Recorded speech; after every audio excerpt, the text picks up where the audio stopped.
Hi, I'm Dana, and this is a little bit of an update video because my Christmas plans have changed and I'm feeling very anxious. Oh no, I'm not meant to swear in intros. Oh! Hi, I'm Dana, and today's video is just a little bit of an update video, and yeah, it's just a little bit of an update video, to be honest with you. So the first update that I want to, obviously most of this is about the fact that my plans for Christmas have changed and I am indeed going to be on my own, and I am quite anxious about it. I'll link it up here. I did a different video talking about Christmas and I talked about how I've always managed to just find someone to spend it with because I am petrified of spending Christmas on my own. I don't think I'll have a fun time at all, and I've never ever once wanted to do it. But for the first time in my little life, I don't have the option. That's what we're doing, that's what's happening. Winter has had to go back into hospital. It's not a whole big serious thing, you don't need to worry, but it is also their private stuff that I'm not gonna go into a load of detail about, you know, like it's not mine, it's not my shit. But obviously, like, Winter's the person that I would have been spending Christmas with, and they're not here. And obviously, like I said in the other video, and I'll say it again here, I'm not looking forward to it. It's not really what I want to be doing. I would much rather spend Christmas with people and have a nice little time, but that's not on the cards. That's not how it's gonna happen. So I'm coming up with my own little plan, and I think, if anything, this is actually, for you guys, for the YouTube, this is a good thing, because a lot of stuff I just deal with. My entire life has been like, just get through it, just deal with it, just get through it, we'll be fine, just deal with it, just get through it. And it's so fucking fight or flight survival instincts that I just deal with it and get through it, and I don't really know how. I just come out the other side and I'm like, thank fuck that's over.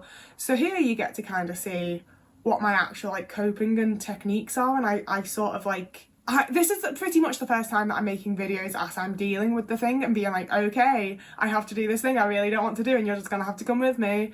And I've done it in like minor ways before, but this is a really big one for me, you know? And one of the big things that's like I'm really coping with and getting through, and that was really fucking lovely of Winter to do, was we had to go to London for their shit essentially. So rather than just go to London and just do their shit, we went and saw the Duchess. That's why I've got my little things with Jodie Whittaker on, and I'm gonna put the picture here, and I'm gonna try not to cry because I met Jodie Whittaker, and like it was at stage door, so it was like the briefest thing in the world, and I was like, thank you, and she was like, thank you, and that was it, and it was brilliant, and it was the best thing in the whole entire world. And as someone who like, oh no, I'm gonna cry again, 1 minute. Like, I've met so many people that have played the Doctor, and I've got my top 3. She is my number 1 absolute favourite, and then Christopher Eccleston and Sylvester McCoy. I've never met one of my like favourite Doctors before, and to meet my number 1 best favourite Doctor. I love when women time travel. I love when girls time travel on the BBC. It's my favourite thing in the world, and she's, after Keeley Hawes, after Alex Drake, she's my number 1, she's my favourite. So she's my number 2, essentially, is what we're saying. And it was just getting to see people that I watch on TV perform live in real life in front of me. Oh, and it's embarrassing, but it's changed the way that I think about music as well, because I was like, well, the first musician I ever saw was John Barrowman, and then I was like, shit. And I was like, oh, well, I've got my poster from when I saw David Duchovny, and David Bowie's my number 1 artist. He hasn't, oh, but he did Labyrinth, and he's in fucking Twin Peaks, and obviously I'm obsessed with Life on Mars and Ashes to Ashes, and I've realised that essentially I only ever got into music because I was like, I can't see my actors, they're not on a stage doing tours, so I'm gonna have to find some musicians or actors that double up as musicians so that I can see them in real life. And it's literally the first time that it's ever fully hit me that a lot of like the little BBC actors that I like do things in London live, and I can go, and it's like I'm watching my actors on my screen, but it's in real life and they're right in front of me. And I say it all like this because, like, obviously I was there to meet Jodie Whittaker. I wanted a picture with Jodie Whittaker. I wanted to like say thank you to her little face, and I wanted to see her live. But it also had Joel Fry and Paul Reddy in, and Paul Reddy was in The Bodyguard and Tip in the Velvet with Keeley Hawes, and Joel Fry's obviously in Our Flag Means Death, and he's gonna be in the Christmas episode of Doctor Who, and he was in fucking Plebs, which I loved. Like, It's the first time in my whole entire life that I've gone to see a play where I know who the actors are and I care about the actors, and they're the people that I would actively choose to watch things in on my little screen to like feed my special interest. But it happened to me in real life. It was incredible, and I'm going to be living off that for a really long time in general, but especially over Christmas. Already there's been so many little moments where I'm not feeling good, I'm not having a fun time, I'm not enjoying life, and I'm like, but you know what? It's okay, because I met Jodie Whittaker. I'm gonna cry again. Like, I've got the picture as my lock screen because I need to see it every 5 minutes, because otherwise I start to forget that it really happened. It's wild, it's insane. I did not ever think that I would get to stand next to Jodie Whittaker, and that is basically all I got to do. I didn't get to like speak to her and have a conversation or whatever, but I don't even care because she was there and I was there and it was brilliant. I love her, and that's the thing. So often throughout my life I have a thing that I like fixate on, and I'm like, this is the thing that's carrying me through. Everything else is going to be okay because I got this, and if I got that, then something that good can happen again, and we just have to deal with this middle chunk where the good thing isn't happening, but it's happened before so it can happen again. And that's also where I quite often have things planned in advance. I like, it is sort of like a don't kill yourself tactic, but you know, like sometimes that's how life be. So that, and like seeing the Duchess and getting to go to London and meet Jodie Whittaker was very like last minute. We did it, we got the tickets I think like 4 days before we went. Like, it was a real like, we need to go to London, it's gonna be a whole thing, we may as well have a bit of fun while we're doing this. So that was unexpected, and it's lovely when that happens, but I always have things planned in advance so that I always have something to look forward to. So as well as having that, as well as having the thing that's like already happened to carry me through, so the other thing that I'm looking forward to that I've suddenly realised now is actually way closer than I thought. I got the ticket quite a while ago. So in February I'm gonna go to Birmingham because there's a like a little ticketed event thing happening where you get to watch an episode of Life on Mars and Ashes to Ashes with Dean Andrews, who played Ray in the show, and he was also in Last Tango in Halifax, and he was also in Marchlands with Alex Kingston, and I'm buzzing. I'm so excited for that. And that's what I mean, it's actors where it's like, they're my actors, they're my guys, they're my little fellas, you know. I just like, I know the things that they're in, I know the people that they're in with things with, and I love them. I'm so sorry this has turned into like a little special interest thing, but it is so often my special interests that get me through. You know, like I know full well that come Christmas Day, as much as I'm gonna like, I'm gonna be doing live streams, we're gonna get to that in a minute, I'm also gonna be watching my things that I watch and enjoying the things that I watch, and really, really looking forward to the Christmas episode of Doctor Who. And like, it's my special interests that get me through everything, quite frankly. I've never had, there's been times that I've had for like a few months here and there, like a nice support system of people around me. It always ends up falling apart in some way or another. You know, I've never had support systems, I've never had a close family, I've never like been able to reach outwards to be more okay. Being able to reach into my special interests and grasp onto those and really keep those close to me and find joy in them is very, very important to me and very, very special. And it's one of those things that I've felt a lot of shame over, and I've felt a lot, like I've had a lot of people make me feel bad about it and be like, well, it's not really like a real thing, is it? It's not like it's human connection. Like, they make it feel like so wasteful and pointless, and it's not. It makes me happy, it brings me so much joy. You know, and I think also as an autistic person, it is human connection, it's just one-sided, and sometimes I need that. Like, I have all the little actors that I like and the people that I like. I was gonna say follow. I don't follow around anybody in real life. God, this is just a special interest video. I don't need to explain that right now. I don't care that much about actors. I care about the characters they play. But then I'm like, oh, they're so talented. They play this character so well and they show so much and they have all this emotion. So then I care about the actor in the way of like, I care that you're a vessel for me to see these characters that I adore. I don't really care that much about the actor, but also I need them for the characters. So I do. I've also done me food shop, so I know that I'm gonna have my roast potatoes. I make the best roast potatoes. I'm sorry, it's true, I do. I make fucking incredible roast potatoes. So I'm gonna be having that. I've got my pigs and blankets, I've got stuffing in. It's gonna be a very, very autistic Christmas dinner. But also I'm vegan, so there's gotta be a fair few veggies, to be fair. But also, I feel like we always act like veggies aren't like an autistic thing, but most autistic people that I know, like the veggies that are always the same, like broccoli and carrots and cucumbers, we like them. So yeah, I'm gonna have that. I've ordered a bottle of Bucks Fizz to have for me breakfast on Christmas. I will be getting pissed on my own on Christmas Day. And I know that for a lot of people that's kind of a recipe for disaster. I've seen so much stuff about like don't drink alone and stuff. But like, I don't know if it's like the Scandinavian blood or whatever, but I love drinking alone. Like, I don't do it often because I just don't drink alcohol very often. I don't like being hungover and shit. And I also like nearly always throw up when I'm drunk. I don't drink often, but I really enjoy it when I do it. It just makes me happy. Like, I'm a happy drunk unless I'm drinking gin. So like, give me a few glasses of wine and I'm just having a little boogie on my own, having a nice night, you know? Like, I'm not someone who like gets all like sad and like, oh, I'm all alone. Like, I just have my own party, it's fine. So I will be getting absolutely pissed on Christmas. And also doing live streams. Is it the best idea? Maybe not. It feels very British of me.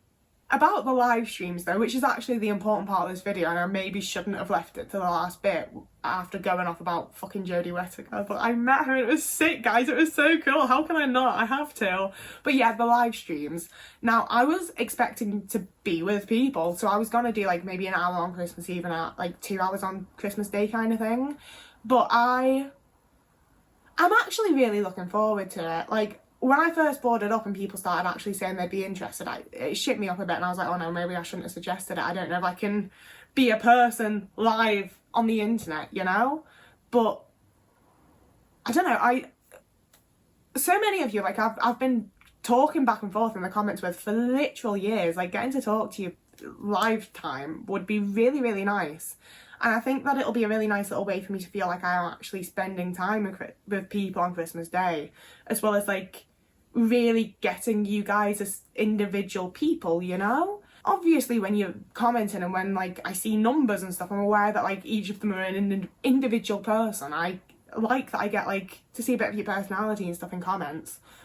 But I'm really looking forward to just actually getting to communicate back and forth in real time essentially. But I do still need to figure out what I'm actually doing it on and how I'm going about it and everything.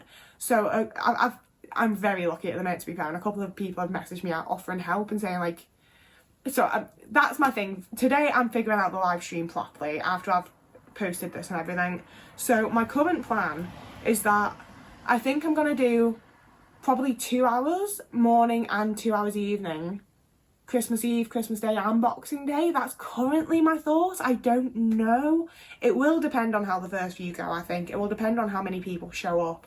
I do have an absolute fear of nobody showing up or like 2 people being there and it being really awkward. I say that, but then I'm like, if it were just 2 of you, I'd be like, shall we switch this to like FaceTime or something and just have a chat? Like, that's the thing. Like, I'm very like, I don't know what could really go wrong, you know? Like, even the things that I'm like, oh no, that wouldn't, like, it's embarrassment. I'm scared of being embarrassed. I'm scared of, like, no one showing up and being like, oh, I'm not as, like, popular out there as I thought, you know? But I also know that the reality is if one person shows up, I'm gonna be like, oh, cool, let's chat. Like, I never expected to get any followers or have people actually, like, care at all about anything I do online. So if one person does, I'm like, it's fucking sick, you know? If more people do, that's even cooler. But like, I don't know, I care about what I'm doing, you know? I care about making content that I'm proud of and shit. I don't really care about all the rest of it. I'm gonna make a whole video being soppy about like how I feel about YouTube and you guys and shit like that before Christmas hits, so you can, I'll carry that on there. But yeah, for the live streams, as I also intend to do that across different platforms. So I'm thinking that I'll probably do the evening ones on YouTube and do the morning ones like TikTok and then Instagram and then TikTok maybe.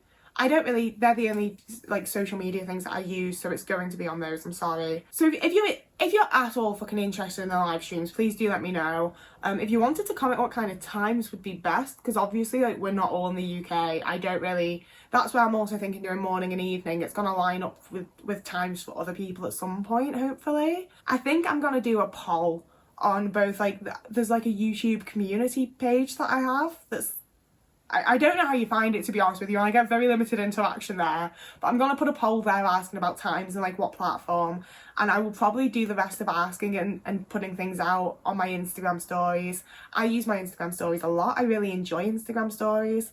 I most of yous that I like regularly engage with, it's because you've like replied to my Instagram stories and stuff. I don't know, I just really enjoy that type of like, I don't know, it's nice, I like it. I like Instagram stories as like social media, so I'll probably put a lot of stuff up over there. And I've never done a live. I used to go on now occasionally as a teenager, but I've never like done a live because I don't think anyone would show up. I don't think anyone would interact with me and it would be really embarrassing. But fingers crossed, like at the very least, the people that are offering to help me should show up, because you'll kind of have to, you're offered now. But yeah, I'm saying it'll be 2 hours. If no one shows up, I'm going to immediately fuck off and just get pissed on my own. If there's more people and I'm having fun, I'm gonna just keep going until it's not fun anymore, you know? It's gonna be very relaxed, I won't lie to you. It's not gonna be super scheduled and super planned. It's Christmas. I'm trying to have fun and have a nice time. I feel like that's most likely to happen with you guys now. Like, that's my plan. I think that's also part of how I get through things, is that I'm so convinced everything's always going to go wrong, that I have so many backup plans in my mind that it doesn't really feel like a change. Like, it does, but it doesn't, because I'm like, sure, it's not what I was like thinking was going to happen, but I also never trust that what's going to happen is actually going to happen. So I had this little backup plan in my mind the entire time anyway. I'm just switching to the other plan. It's not really a change, it's just the backup. It's fine. I'm not super happy or impressed about it, but that's how life goes, and I care more about winter being alright than being with them on Christmas, to be honest with you. So yeah, that's that. You can follow me here. I mean, this has been a video for followers, let's face it. If you're new around here and you follow me based off of this, you are an absolute icon. If you're new, if you haven't watched a video from me before and you made it this far, you're an absolute icon. Quite frankly, if you're my #1 biggest fan, which I mean, I was going to say you're not because you're not my mother, but she was also never my fucking #1 fan. But you know, like, this has been a hell of a video to get through. I'm not going to like promote myself and advertise myself. Thank you for watching. Thank you for being here. Thank you for like whatever sort of engagement or interaction that we might have had. That crack was my toe. I'm going now. Whoever you are and wherever you are, I hope you're having a lovely morning, evening, day, afternoon, week, month, year. And I hope I see you or talk to you or have some sort of interaction with you at Christmas.